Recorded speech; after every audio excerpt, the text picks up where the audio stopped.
Indas block তৃণমূলের party office থেকে এই হামিদ এই আমাদের ইন্দাসে তৃণমূলের কার্যালয়ে জনরোষ, তালা ভেঙে মিলল শাড়ির বস্তা ও কন্ডোমের প্যাকেট।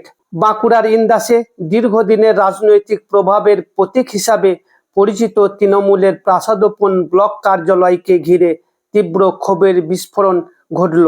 বিজেপির কর্মী সমর্থক সহ স্থানীয় মানুষের একাংশ তালা ভেঙে কার্যালয়ে প্রবেশ করে সেখানে বিপুল পরিমাণ শাড়ি মজুদ থাকার দাবি করেন। পাশাপাশি কার্যালয়ের অভ্যন্তরে থাকা গেস্ট হাউসে কন্ডোমের প্যাকেট দেখতে পাওয়ারও অভিযোগ ওঠে, যা ঘিরে জনমনে ক্ষোভ আরও বাড়ে।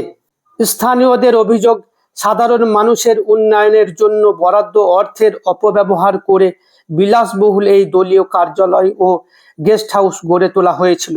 তাদের দাবি, জনগণের স্বার্থ উপেক্ষা করে রাজনৈতিক ক্ষমতার দাপটে দীর্ঘদিন ধরে এই অবকাঠামো ব্যবহার করা হয়েছে। যদিও অভিযোগগুলির সত্যতা ও সংশ্লিষ্ট সামগ্রীর উৎস সম্পর্কে প্রশাসনিক বা নিরপেক্ষ তদন্ত ছাড়া চূড়ান্ত সিদ্ধান্তে পৌঁছানো সম্ভব নয়, তবুও ইন্দাসের এই ঘটনা রাজনৈতিক মহলে নতুন বিতর্কের জন্ম দিয়েছে।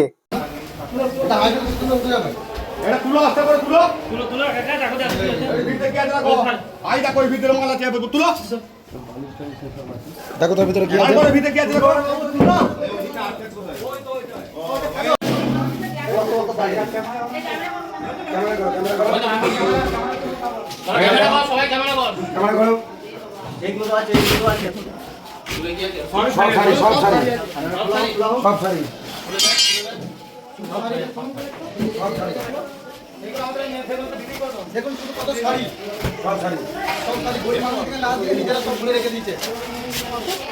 তোমরা শাড়িগুলো কি করে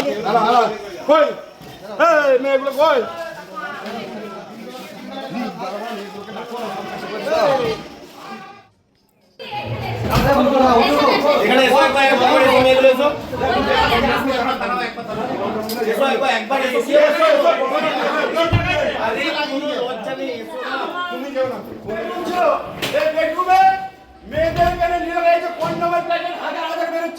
ইন্দাস ব্লক তৃণমূলের পার্টি অফিস থেকে এই হামিদ এই আমাদের মুর্শিদাবাদের মতো কত এলাকায় যেন রাতের বেলা পিঠে বানাতো, এই ইন্দাসেও আমাদের এই হামিদ এখানে মেয়েদের নিয়ে নিয়ে খেলা করতো, হাজার হাজার কন্ডোম বেরোচ্ছে। আপনারা জানেন, আমরা ওই জন্য রিপোর্টার নিয়ে খুলেছি, আপনারা সবাই দেখুন এখানে কি নিয়ে খেলা চলতো মেয়েদের নিয়ে। এই ব্যাপারটা বলতে আমরা সব তো নিজের নিজের জায়গায় আছি, হঠাৎ শুনছি পার্টি অফিসে এসে ভাঙচুর হচ্ছে। আমরা অনেক পরে খবর পাই, সেখান থেকে আমরা সবাইকে জড়ো করে এসেছি, তখন সমস্ত কিছু লুটপাট হয়ে গেছে। আর কন্ডোম বা সব পাওয়া গেছে। তারপর যে যা কে কি নিয়ে গেছে সেটা তো আমি বলতে পারবো না, আমার পা এমনি ফ্র্যাকচার আছে। আর এই জন্যই আমি বলতে চাই যে এগুলো আমাদের বিজেপির কর্মীদের কোনো ইয়ে নেই।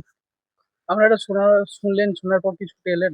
আমরা এসেছিলাম, এসে তখন দেখছি সবকিছুই কি হয়েছে, লুটপাট হয়েছে না কি হয়েছে আমি সেটা বলতে পারবো না। আপনার নাম? কোয়েলি ঘোষ। অভিযোগ বলতে দেখুন, বিভিন্ন জায়গাতে আপনারা দেখতে পাচ্ছেন তৃণমূলে যত পার্টি অফিস আছে পুরো অরাজনৈতিক ভাবে আজকে যে 15 বছর চালালো, আজকে প্রত্যেকটা দেখুন তৃণমূলের পার্টি অফিসে গিয়ে জনসাধারণের যে বিষয় বলুন, আজকে শাড়ি থেকে বলুন, তিরপল থেকে বলুন, এবং রুমে রুমে কন্ডম পর্যন্ত মিলছে, যে এই তৃণমূলের নেতারা রাতের বেলায় মেয়ের নিয়ে এসে এই পার্টি অফিসে তারা ব্যবহার করতো, কন্ডম পর্যন্ত মিলেছে আপনি দেখবেন। আর এই যে দেখুন জনগণের সাধারণের টাকার বস্তা বস্তা শাড়ি এনে এই পার্টি অফিসে জমায়েত করে রেখেছে। এমন কোনো জিনিস নেই জনসাধারণের টাকা লুট করে আজকে এই 3 তলা প্রাসাদ করে ওই হামিদের নেতৃত্বে এখানে মেয়ে থেকে এবং সমস্ত ইন্দাস ব্লকের জনগণের আজকে গণতান্ত্রিক হত্যা করে এখানে তারা বসেছিল। আজকে আপনারা কি বললেন? আজকে একটাই, যে জনসাধারণের যে ট্যাক্সের টাকার যে লুট করে এখানে বসেছিল, আজকে জনসাধারণ আমার কাছে খবর এলো যে এখানে এমন কিছু জিনিস এখানে এই অফিসে জমায়েত আছে, যে কোনো সময় একটা দুর্ঘটনা ঘটতে পারে। সেই কারণের জন্যই আজ এখানের এই ইন্দাসের সাধারণ মানুষ এসে এখানে এই তালা ভেঙে যা যাবতীয় জিনিস তার জনগণের টাকার জিনিস জনগণ নিয়ে গেছে।